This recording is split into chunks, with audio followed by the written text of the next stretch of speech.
Seattle and in Washington, period, I think the basketball community is really tight-knit. And we always try to look out for each other in the next generation. And obviously I heard about what he was doing, getting 50s. And this is kid, he's only 5'9". He's getting 50s and 40s and doing all these wonderful things. And I was like, I want to meet him. And I remember seeing a kid at University of Washington, like, is that him? I'm like, no, that's not him. This is before social media, before all that, really. And then when I saw him, like, oh, that has to be him. And he wanted to meet me, and it's funny, we connected, and we've been together every single day, pretty much, whether together or not, ever since. From your vantage point, how do you think the rehab wore on him, and how do you think he handled it? Yeah, well, the first part of it, I think it was tough on him, because he's one of the few people that will play basketball anywhere. Like, it doesn't have to be pro players. It doesn't have to be an exclusive run. He'll play with the LA Fitness guys. He'll play with the guys that are just want to get a run in. You know what I mean? And I'm the same way. So he's like very few when it comes to that. So just loving the game of basketball. We can talk about something that happened last night in the Laker game. You know what I mean? Or whatever it might be.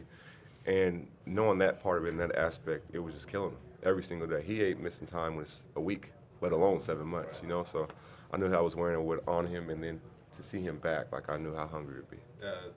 I'm sure you looked at the Cavs took a hard, long look at the Cavs this summer. For sure. Isaiah ends up being the guy on the team, yeah. Friendship. I guess, can you take me back to the summer, and did you think how close do you think it was possible to happen? For me, going there? Yeah. I think it was close, honestly. I think it was one of the few teams, but the only thing was they were so already put together. Like, same thing with Golden State.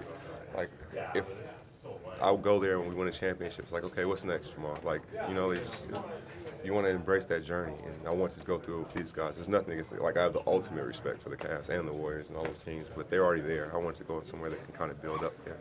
And with him, I remember when he called me, I was in the gym, and he was like, he just came back from his honeymoon.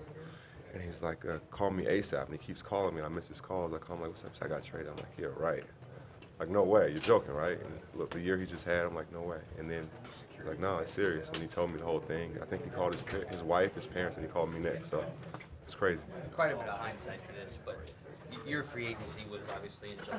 Yeah. Figured out coming here, and then they traded him like late August. Yeah, late August. If they had traded him before or while you were free agent, would that have? It would have had to. It's my brother. Yeah, like, we're past like friends or basketball relationship. Like, that's my brother. Like, we go on vacation like it's his family and my family. Like, you know what I mean? Like, I was in a groomsman at his wedding, his groomsman in mine. Like, we're past the basketball thing, so that would have had to change things for sure.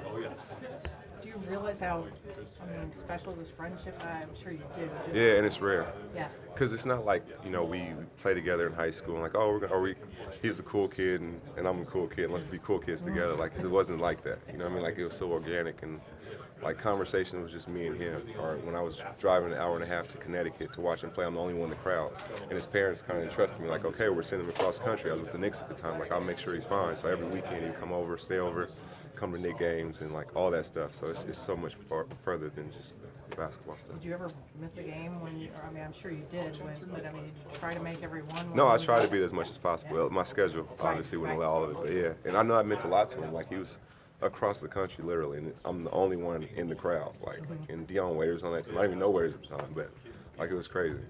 What was it about him? I mean, obviously basketball, but I mean, you share basketball with a lot of guys. What was special about him? A few things, but I think at first his love for the game, like his pure love for the game. At the core of who he is, you see everything. He's just a basketball player. Like, he loves the game. And then from there, how genuine he is, how much knowledge he wanted to absorb, and how he applied that knowledge, and how he was just very sincere. And I saw his journey. Doug Christie did the same thing for me. Me and Isaiah went to eat last night, and I was kind of talking. We were talking about that, and Doug Christie and Gary Payton did the exact same thing for me. So I thought it was my duty to kind of do it for the next person. Not just him, I did it for Brandon Roy and guys who didn't make the NBA. So it's not just that, but just that friendship and that bond. But me and him are closer than anybody. Thanks, No problem.